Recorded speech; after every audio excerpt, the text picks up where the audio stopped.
শাহিন নটির প্লেয়ারকে ধরে অবশেষে শাহিন নটির প্লেয়ারে ধরে ফেলছে। অবশেষে শাহিন নটির প্লেয়ারে ধরে ফেলছে ম্যানচেস্টার সিটি।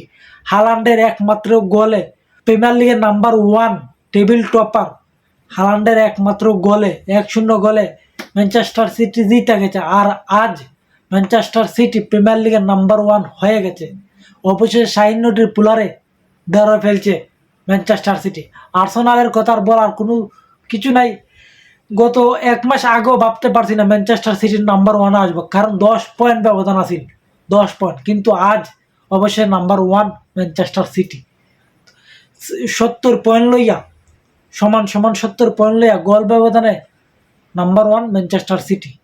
আর আজকের খেলায় হালান্ডে যখন 5 মিনিটের সময় গোল দেয়, আমি তো ভাবছি গোল নিম্ন আর 3-4টা হবে, কারণ 3-4টা হইলে গোল ব্যবধানে ম্যানচেস্টার সিটি অনেক আগে থাকবে। আর আগে থাকলে অনেক লাভ, কারণ 5 ম্যাচ যদি ম্যানচেস্টার সিটি জিতে আবার 5টা ম্যাচ আর্সেনাল জিতে, তাহলে সমান থাকলেও গোল ব্যবধানে ম্যানচেস্টার সিটি প্রিমিয়ার লিগ জিততে পারবে।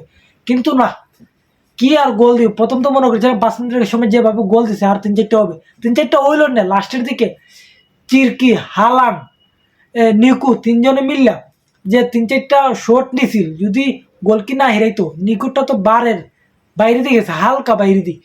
আর 2টা শট গোলকি খুবই ভালো করছে, গোলকি খুবই ভালো খেলছে। 1-0 গোলের জেতার কথা না, আজকে নিম্ন 4-0 গোলে জেতার কথা।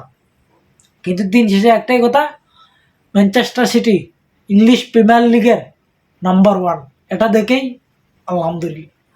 আর অনেক দিন পরে ভিডিওর সামনে আসছি, যদি ভালো লাগে লাইক কমেন্ট শেয়ার করবেন, আর শেয়ার না করতে পারলে আর কিছু নাই। অনেক দিন পরে ভিডিওর সামনে আসছে, আবার আজ থেকে সামনে দিয়ে প্রতিদিন আমার ভিডিও আসবে।